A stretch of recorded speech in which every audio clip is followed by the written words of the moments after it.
Love it. Okay, I want to spend some time now on just financial market history, which you've done a ton of incredible writing on based on your data. Can you talk about how stocks have performed relative to bonds throughout the full history that you have data for? Yes.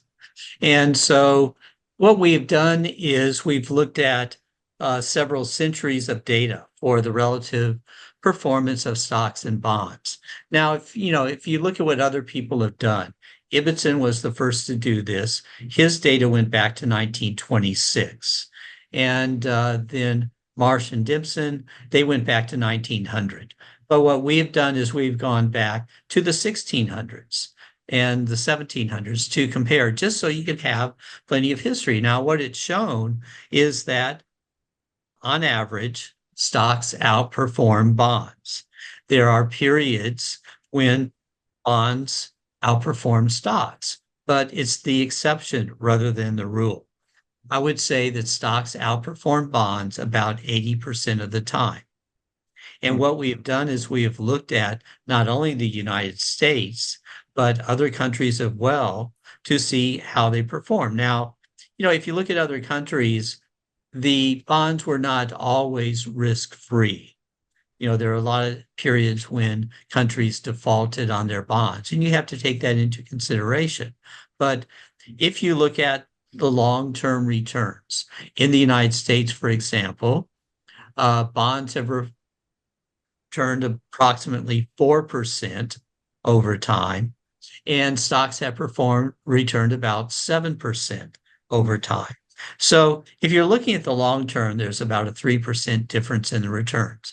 Now, also, by having the long histories going over several centuries of data, you can focus on specific time periods. If you just look at over 100 years, what was the return? You miss the subtleties of why, in some cases, stocks outperform bonds or vice versa. And so we have done decade by decade analysis to find exactly under what circumstances stocks outperform bonds and under what circumstances bonds outperform stocks or the returns were similar. Hmm. So that's the Well, benefit of all of the analysis that we've done. And I've written several papers that are up on the SSRN in which you can explore that and, benefit from the analysis that I've done. yeah, and those papers are they're incredible. They're dense. There's a ton of information in each one of them, but they're absolutely fascinating to read through. I just want to ask one follow up question. So you mentioned stocks outperform bonds about 80% of the time throughout history. What time period is it over? Is that like a rolling 10-year period or 20-year period? Over a 10-year period, 10 yes. year. Okay. Yes. Okay. Interesting. What are the main factors through history that limit returns and increase risk for investors? Well, I wrote a paper and I called it France and the Four Horsemen because, you have the four horsemen of the apocalypse, and they're the things that can bring doom and gloom to the world. So I said, well, what about financial markets? What are the four horsemen of the financial markets? And so what I did was I chose four factors which affect returns dramatically, reducing returns. And those four factors that I focused on were war, inflation, socialism, and autarky. Whenever you have any of those four factors, returns, both to stocks and bonds, decline. And so, if you want a world in which returns are higher, and given the degree to which individual investors are invested in stocks and bonds, I mean, almost everyone has their retirement accounts in stocks and bonds, they want returns to be higher. So, what you want to do is look at what are the factors that have caused stocks and bonds to do well and what's caused them to do poorly. And so, just the opposite of each of those is what causes financial markets to do well. So when there's no war, stocks do better.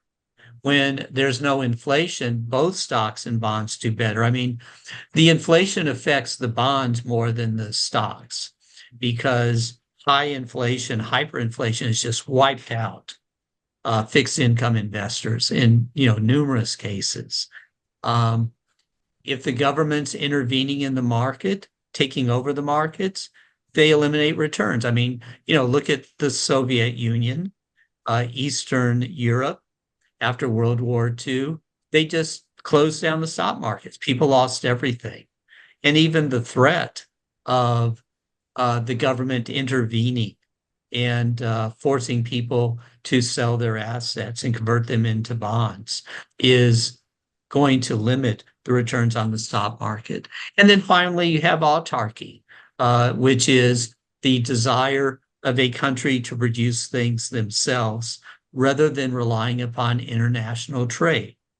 Periods of autarky have led to lower returns, something which I hope both of the presidential candidates would understand, but they need to do that. That's super interesting.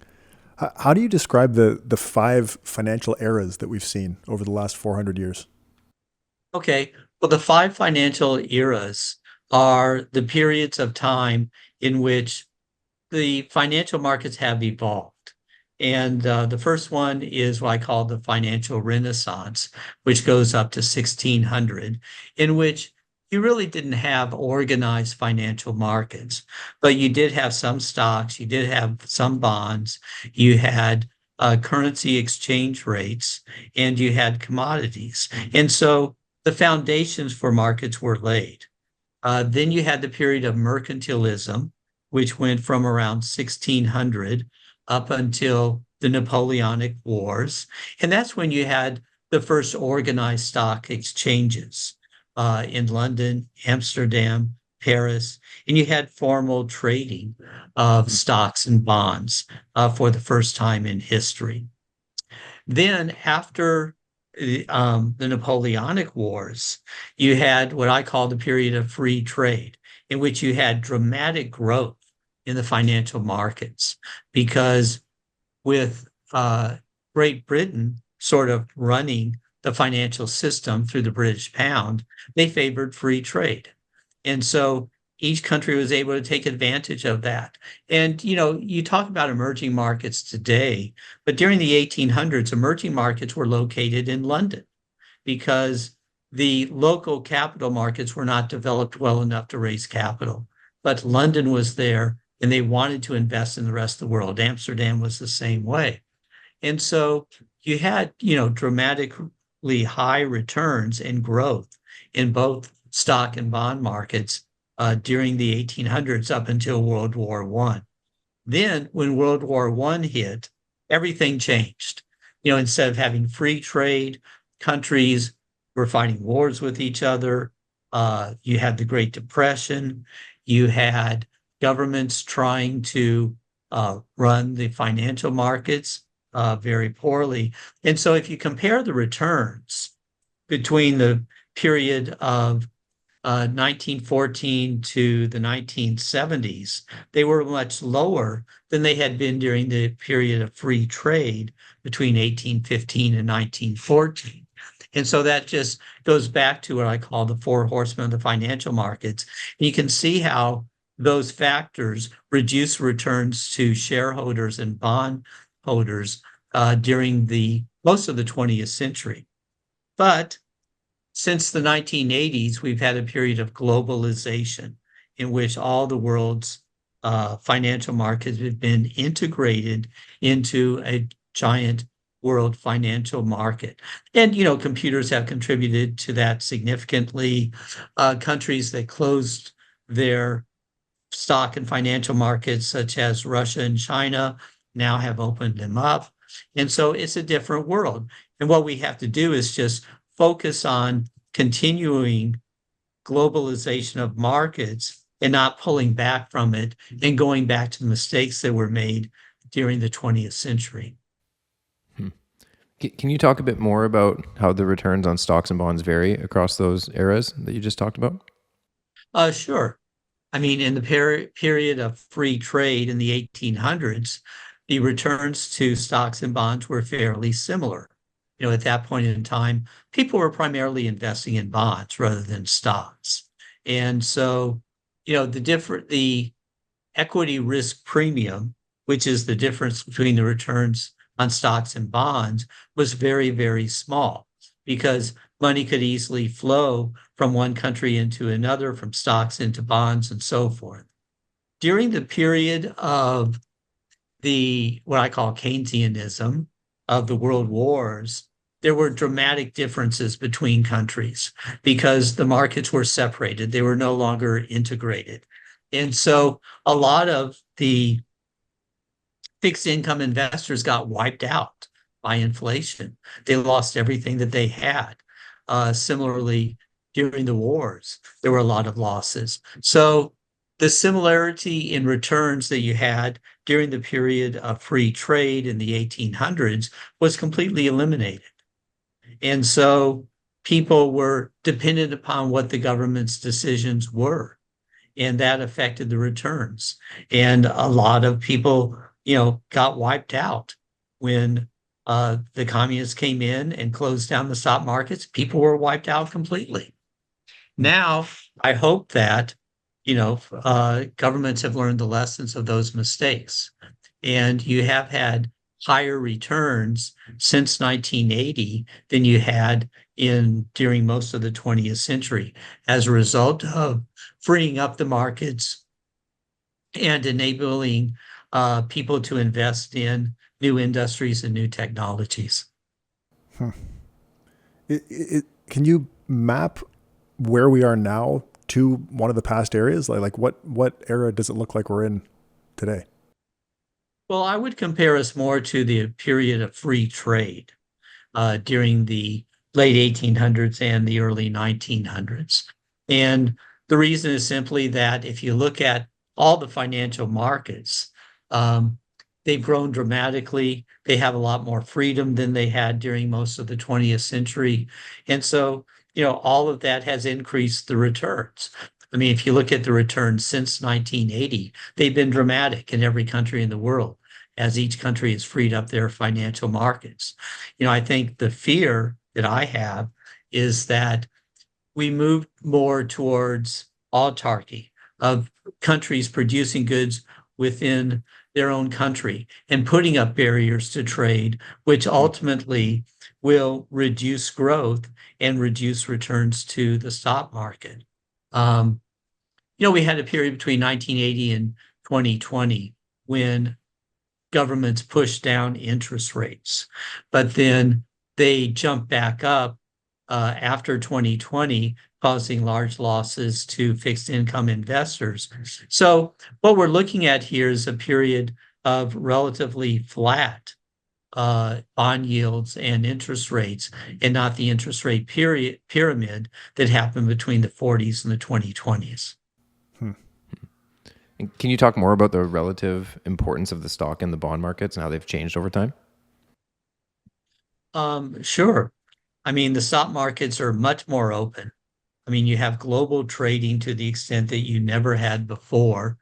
Stock markets really are open 24 hours a day as you swing around the world. Same with bond markets. I think the primary fear is that with the bond markets, there's too much debt, and that some of the countries may overload themselves with debt.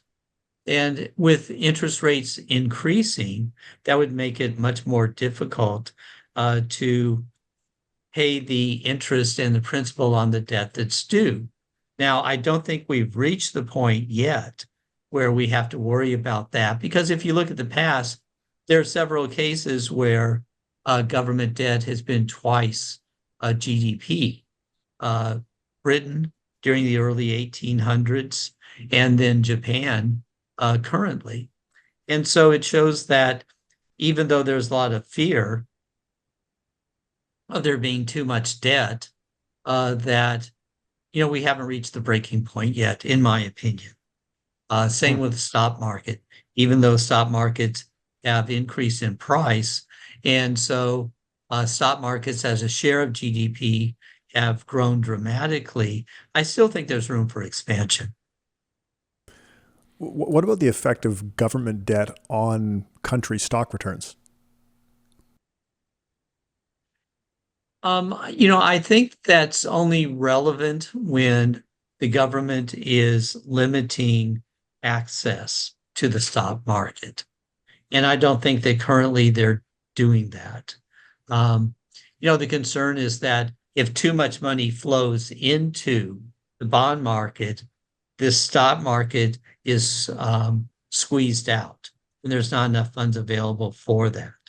But I don't think we reached that point yet. But it is a matter of concern that, too much money could ultimately flow into the bond markets. I mean, if you look at the United States right now, our deficit as a share of GDP is 7%. It should only be that during a period of wartime. But I mean, there's no restraint on the deficits. And so that, is a fear that we have. Really interesting. So government debt being high is probably not great, but we're not at levels that people should be super worried about yet. Is that right? Correct. That's what I would say. Hmm. And I hope Well, I'm correct on that. Yeah, me too. Same. So I think you've probably answered this with your comments about the four horsemen, but what are the common characteristics of countries that have had bad long-term market outcomes?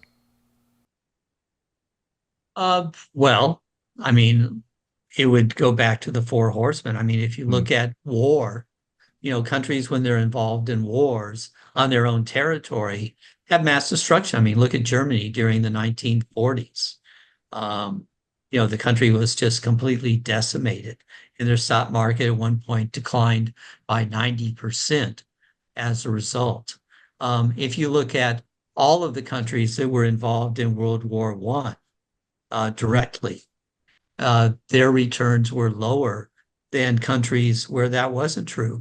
I mean, if you want to say which countries have had the highest returns, well, the highest returns have actually gone to countries that were not directly involved in wars. The United States, Australia, and Sweden, Switzerland.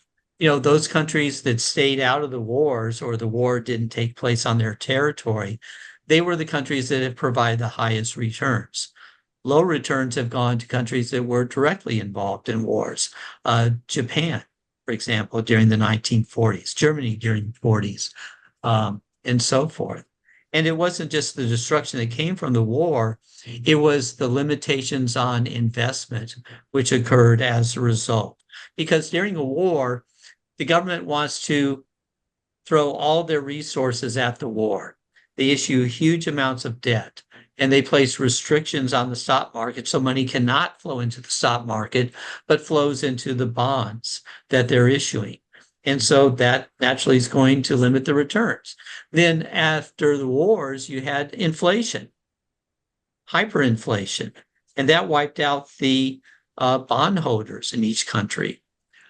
Similarly, if you look at the communist countries and how they destroyed their stock markets, that obviously hurt investors.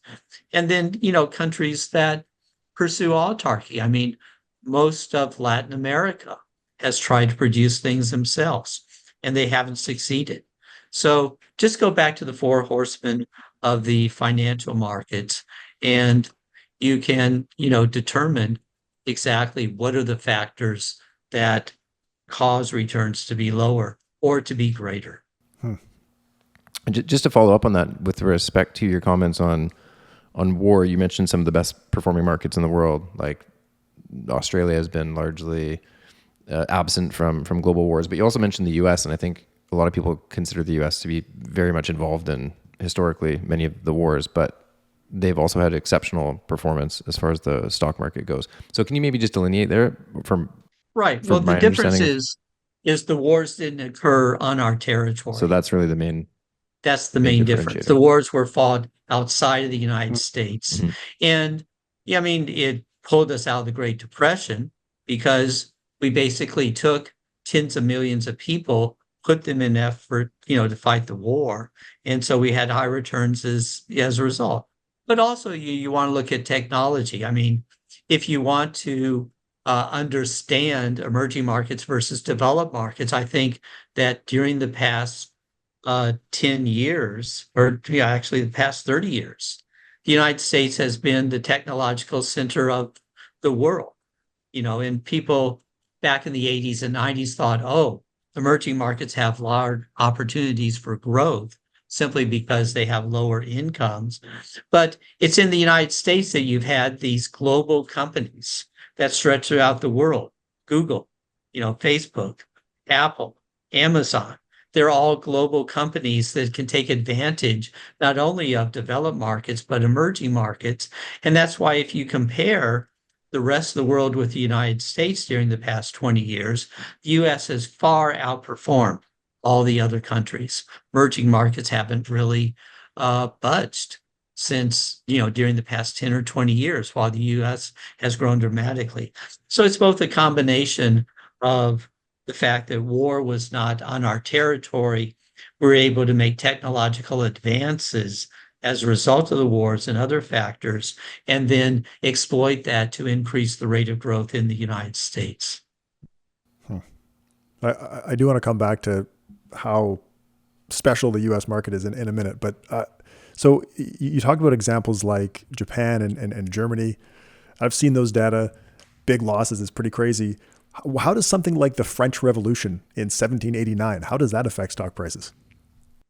Well, what happened during the French Revolution was that the revolutionaries closed down the stock market, and then they completely reorganized the bond markets. So if you were holding a bond, first off, during the French Revolution, they went through a hyperinflation with the assignats which they issued. That wiped out the bondholders. And so when Napoleon came in to reorganize the markets, people got 1/3 of a bond basically for their old bond. So that creates, a 67% loss. Similarly, all of the corporations were closed down and they had to reopen. So basically they had to start from scratch. In fact, if you look at all of the countries in Europe during the Napoleonic Wars, the only country which did not default on their bonds was Great Britain. Every other country failed to make interest payments or reorganize their debt, causing large losses. So, and again, if you look at the performance of the French stock market, you can see when Napoleon, was captured, when he lost Waterloo, the French stock market declined dramatically, whereas the British stock market rose in value. And you can keep track of those particular changes. So to the extent that the French Revolution hurt the economy of France, it provided lower returns to the investors. Can you tell me what the best performing stock market has been? Which country's stock market, rather, has been the best performing through history? The United States. And what about the worst? The worst would probably be some of the, just looking at the developed markets, it's generally been the Southern European countries. Italy, for example, has done very, very poorly. Mm-hmm. I think that if you had invested in Italy, during World War I, you would have ended up basically losing money. Spain and Portugal have done poorly. Greece has done poorly. So, it's interesting that the countries along the Mediterranean have not done that well. And then, of course, the countries that got wiped out in Eastern Europe did poorly. And just going back to the best performing market being the US, I don't know if you can answer this, but is it recent that the US overtook another country as the best performing? Because I've seen data, I think this is maybe in 2022, I was looking at this, but the US, I think, was second or third in local currency in terms of the best performing stock markets in the world. Has that been true, or was I looking at incorrect data as far as you know? No, if you're looking at long-term returns, the United States has consistently provided higher returns than any other country. How special is the U.S. market? Like, I understand, as you just said, that it's been the best performing market, but is it close? Like you mentioned Australia earlier. How far off is a country like that? The Australian returns are a little bit below the US returns. But if you're comparing, for example, the United States and Europe, uh, I believe that the average return to US markets per annum are around 7%, whereas in Europe, it's around 5%. Now, if Yeah. you compound that over 100 years, that's a tremendous difference. Yeah. What's And the, sorry, go ahead. go ahead. No, I was gonna ask, what's the longest bear market been for US stocks? Well, the longest bear market actually occurred in the early 1800s. And the reason for that was that at that point in time, most of the investments were banks and insurance companies. And they simply paid out all of their dividends to the shareholders, and they weren't focusing on increasing the price. I mean, you look at a company like Berkshire Hathaway, they don't pay out any dividends. So naturally, their stock price is going to increase. Now, as a result of that, there was a declining bear market from the 1790s to the 1830s, but only measured in price of the stocks. If you measure total returns, then they had a positive bull market. But it was mainly differences in the types of stocks that did that. Once the railroads came into existence in the 1830s and 1840s, then the prices of the stocks would start to increase, and they increase ever after. So, even though that's the longest bear market, it was as a result of the way that the dividends were paid and the money was reinvested more than anything else. If you're looking at what was the steepest bear market, it was definitely the Great Depression from 1929 until 1932, when stocks declined by over 80% in the United States. Yeah. What do the lessons from studying history suggest about expected stock and bond returns today, the way the world looks today? Well, I mean, obviously it depends upon a lot of factors, but I would say that the returns to stocks and bonds are relatively safe at this point. Stocks will probably outperform bonds. You had a dramatic decline in the bond market in the early 2020s. But now the yield on bonds is around 4%. And I think it's going to stay at that particular level. The Fed has made a real effort here to control inflation. Looks like they've been successful. And then in the stock market, you have a lot of opportunities for growth. So, I think that during the rest of the 2020s, stocks will outperform bonds, assuming that we don't close up foreign trade. I think there'll be a lot of opportunities for growth, but that would be the fear that, whoever's elected president in November would try to restrict trade with the rest of the world and hurt the economy. Barring that, I think you're going to have fairly steady returns for the rest of the decade. How bad was the recent bond bear market relative to historical bond bear markets? It was the worst in history. I mean, because if you're looking at successive years, there were 3 years where the bond market declined, and that had never happened before.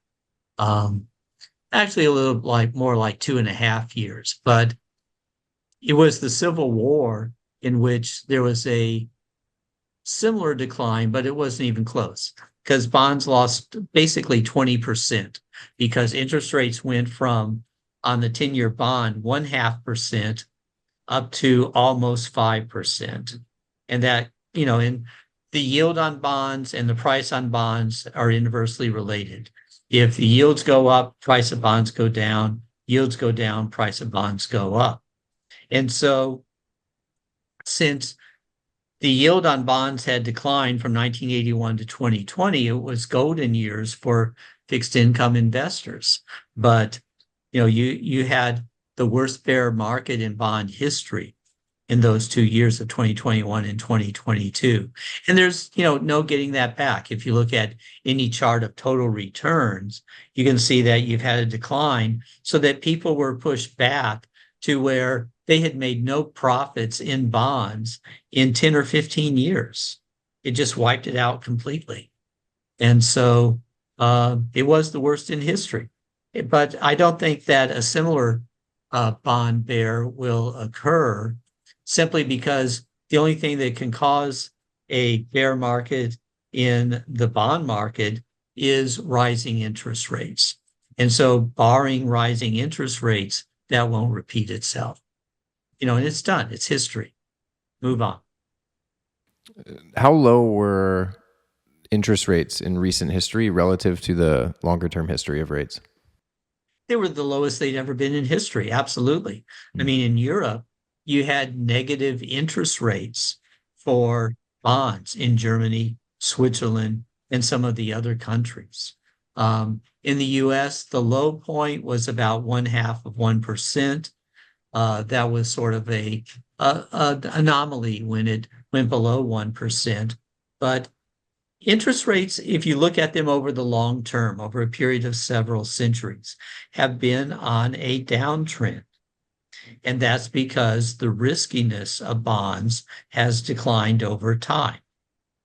And consequently, even though bonds in the United States paid 4 or 5% back in the 1800s, they came down to 2 or 3% more recently. But yeah, they were the lowest in history. Will they ever get back to negative rates? I doubt it. I certainly hope not. I hope we can maintain a more steady interest rate and bond yield environment.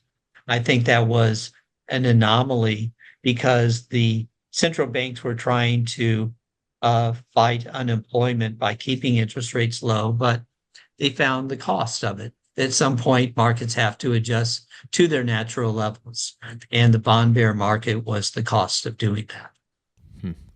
And what about commodities? How have commodity returns compared to stock and bond returns throughout history? Commodity returns have been lower. I mean, if you look at something like gold and other commodities, they basically kept up with inflation, but have they provided a superior return? No. There are periods when commodities have done well, but for the most part, if you look at stocks, bonds, bills, and commodities and bills keep you up with inflation. Bonds provide a higher return of about 2% over inflation, and then stocks provide a return of about 5% over inflation. So that's just a general rule of thumb, not going to occur all the time. But if you're looking at the long-term histories, that's going to be the general rules of thumb that you can use. How far back have you looked at commodity returns, like gold, for example, when you say it's kept up with inflation, since when? Well, our data on gold goes back to the 1200s. And, up until the 20th century, gold was the standard for Right. the financial markets. And so, if the financial markets were suffering inflation, the price of gold would have to adjust to that. So, if you want to look at gold, for example, it was the standard up until the 20th century. Then the price of gold was repressed during most of the 20th century. It was released in the 1970s when free trade in gold was allowed to recur. And, since then, gold has bounced back, and it's, a hedge against inflation, but, it's not a perfect hedge against inflation. Sometimes it moves up faster than inflation. Sometimes it doesn't. Yeah, I find gold to be really, really interesting. So How do you interpret? Because I've seen the super long term data too, and the comments you just made have always made it hard for me to kind of interpret it in terms of expectations. Because it's been inflation return since 1200, but a lot of that's because the price was controlled. So do you think on expectation is gold expected to give inflation returns, or yeah, I don't know. Yeah, I think so. I mean, if you look back over the long term, you really did not have any inflation up until the 1500s. Hmm. And then you had the inflation that occurred Right. when a lot of the silver from the New World flowed into Europe. And so you had an inflation there. After that, most of the inflation occurred because of war.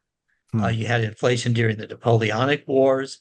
You had inflation between World War I and World War II, and then after that, primarily because of the central banks. But yeah, I mean, I would say gold is a hedge against inflation.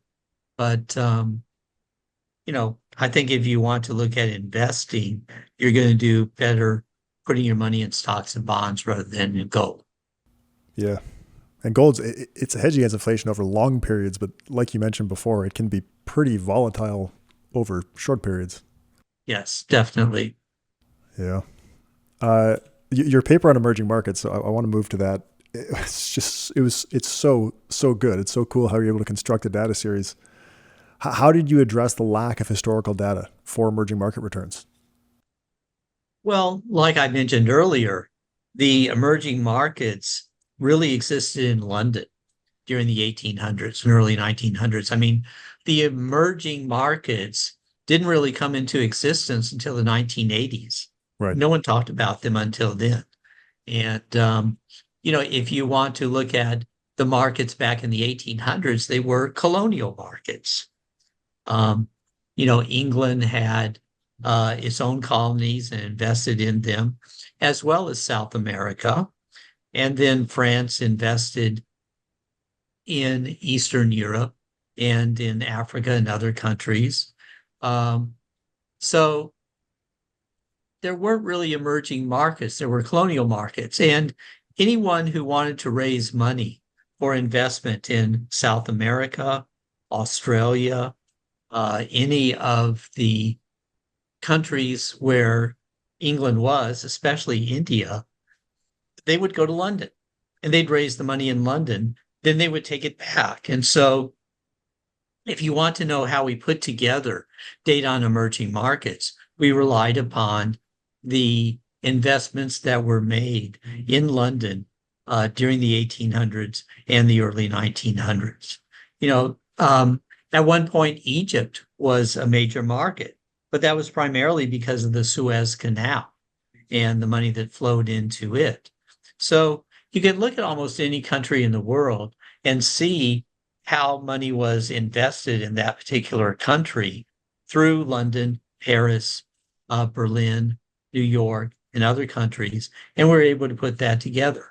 Now, after World War II, again, you didn't think of emerging markets. You thought of the first world, which was the capitalist countries, the second world, which was the communist countries, and the third world, which were all of the non-European countries, which were emerging into away from being colonies and becoming independent countries. And a lot of them closed down their markets. And going back to Egypt as an example, they completely closed down their stock markets in the 1960s because of nationalism. You had the same thing in India. India nationalized. I mean, there was a very large degree of nationalization during that period of time, not only in the emerging markets, but in the US as well. So it was only in the 1980s, like I said, that people started thought of emerging markets as an alternative to the developed markets. So a lot of the good data is available since then because that's when a lot of the countries introduced stock markets in those particular countries. And so you have, much better data on them. But that's basically how we put together the long-term emerging market data, is we relied upon the information for investments in London and other stock markets. Yeah, it's so interesting. See, the countries that didn't have stock markets, but people were raising capital in those countries on foreign stock markets, you're able to take that data and use it to construct a return series. Exactly. Yeah, super interesting.